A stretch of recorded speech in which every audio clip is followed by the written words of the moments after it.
Well, hello and welcome, everyone. I hope your holidays were fairly smooth. And well, I'm going to jump right in. Please, if you have any questions or you just want to let us know where you're, joining us from, just put it in the comments.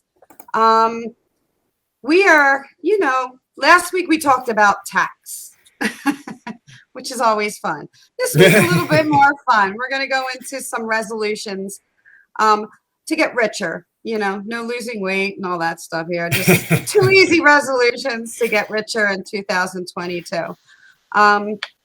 So again, please feel free to put comments in, ask questions. It doesn't even have to do with the subject. Just go ahead and ask anything. And with that, we're going to jump right in. So Brian, tell us what the number one. Well, so Denny, you don't think the taxes are fun?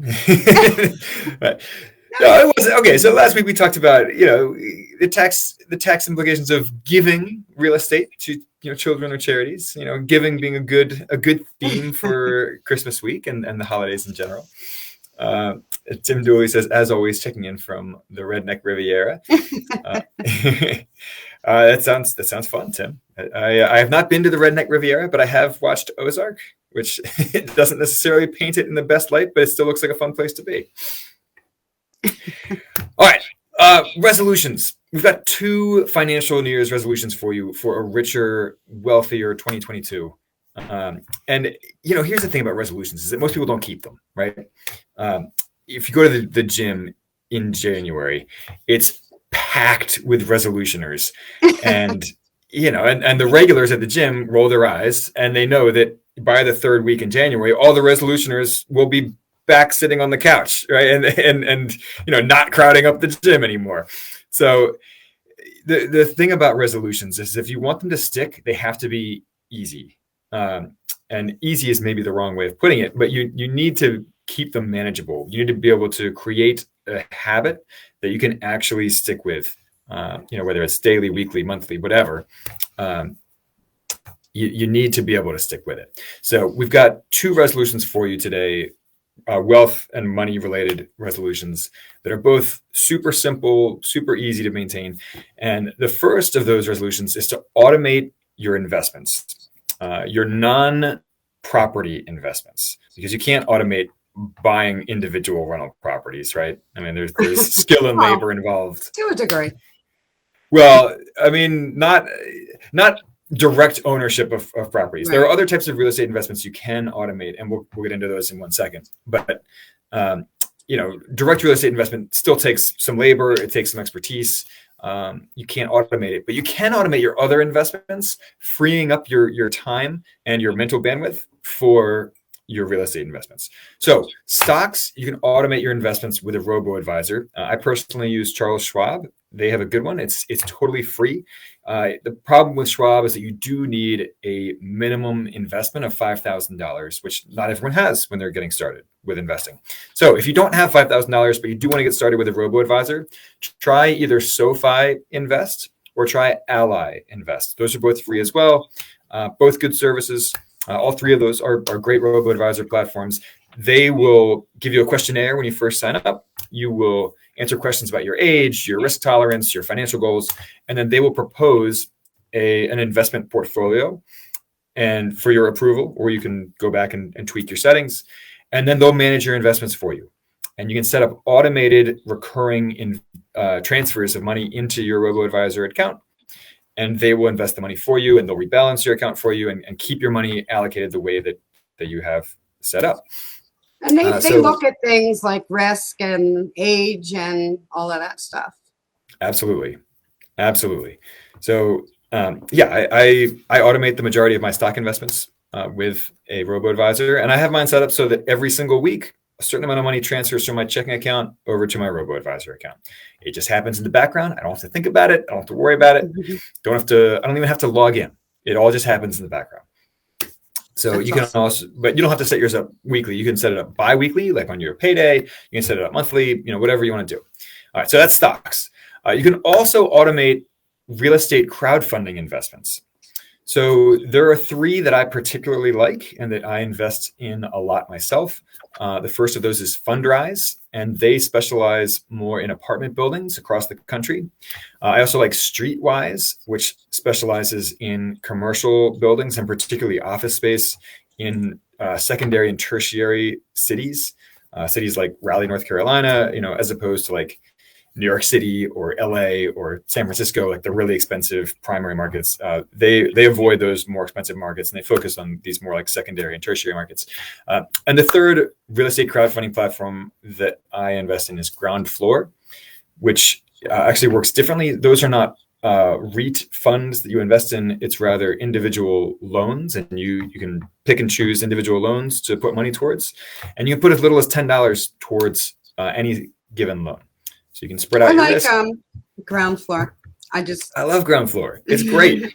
And with all three of those crowdfunding platforms, you're looking at an average annual return of around 8 to 10%. So pretty equivalent to the long-term average of the stock market, but much more stable and secured by real estate.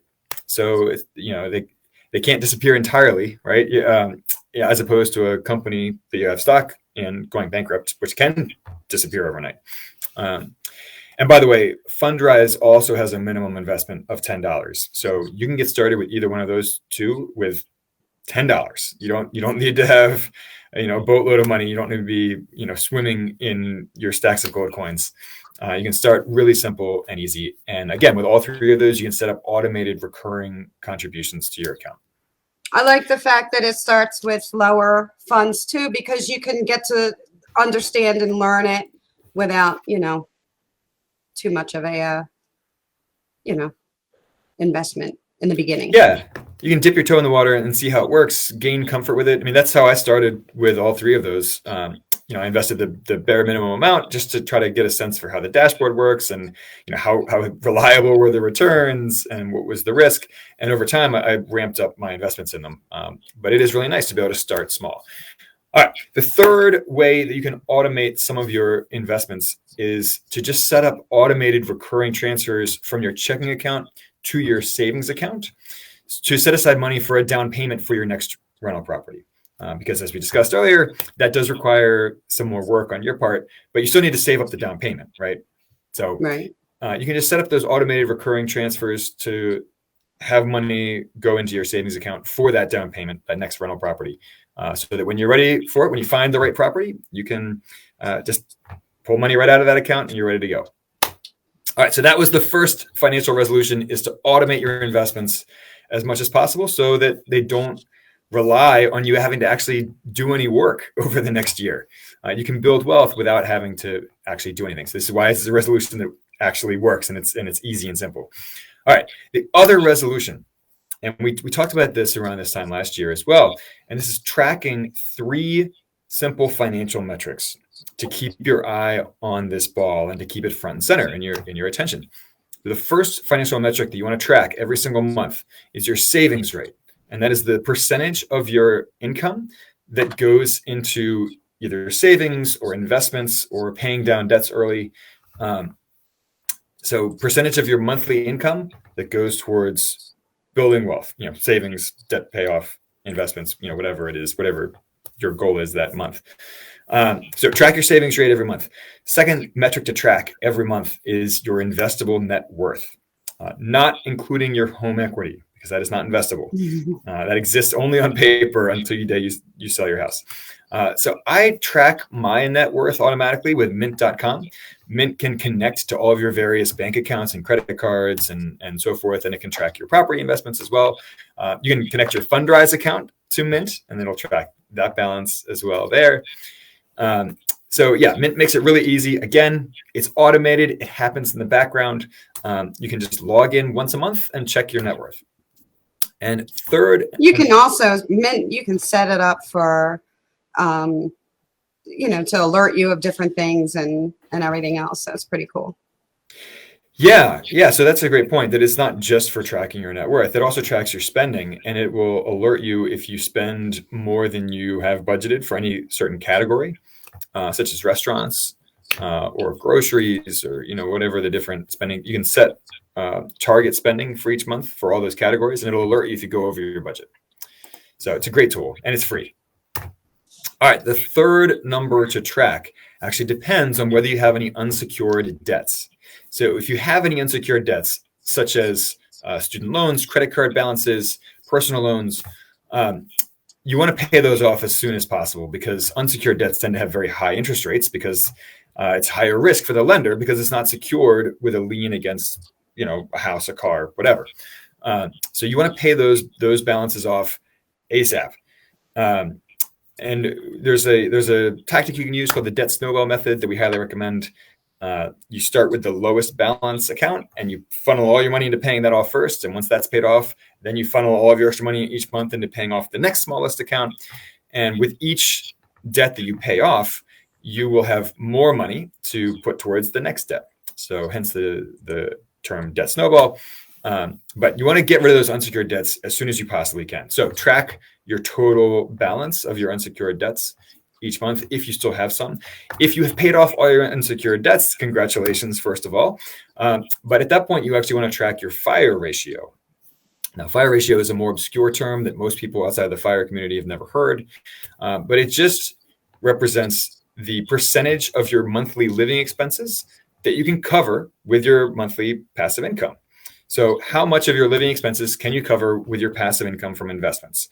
Because once you reach 100%, once you can cover 100% of your living expenses with your passive income from investments, such as rental properties or stock dividends or real estate crowdfunding income, then at that point you're financially independent. Working is optional. You can quit your job, you can retire, you can do whatever you want. Time for the champagne. Right, exactly. Pop the cork. So this is obviously a long-term goal. It takes years and usually decades for people to reach financial independence, but you want to track your progress. And because by tracking these 3 financial metrics every month, it'll just keep them top of mind. So you'll pay attention to them and you'll see your tangible progress over time, which will make you want to put more money towards them, right? And then you'll have more time to go ahead and join the gym for January and February to quit in March. There you go. There you go. So resolution number 1, automate your investments. You can set it up in 5 to 10 minutes today and then not have to do anything for the rest of the year. And then the other resolution is take 5 minutes every single month to track your savings rate, your investable net worth, and then either your unsecured loans balance or your fire ratio. That's it. Super easy and simple. Denny, is there anything else that you want to go over as far as financial resolutions entering 2022? Well, I don't know about everybody else, but I am a big one on vision. And at the beginning of every year, I do like a vision board. I keep it right in front of me, and it actually helps. So, and I have my financial goals on there as well as some others, and it definitely is helpful. So if you have a home office or wherever, and you can write down your goals, that definitely helps you get there faster. It's proven, they say, that when you put these things in front of your face. An oldie but goodie. Yeah. And like you said, it is time tested. Vision boards work. Wow. So it's going to be the next time that we're on, it's going to be 2022, which is crazy. So happy New Year, everyone. Happy New Year, you guys. And we cannot wait to spend 2022 with you and watch all of our net worths go up and our passive income, catch up with our living expenses. Absolutely. All right. We'll see you next week, you guys. Have a good one. Have a happy New Year. Bye-bye.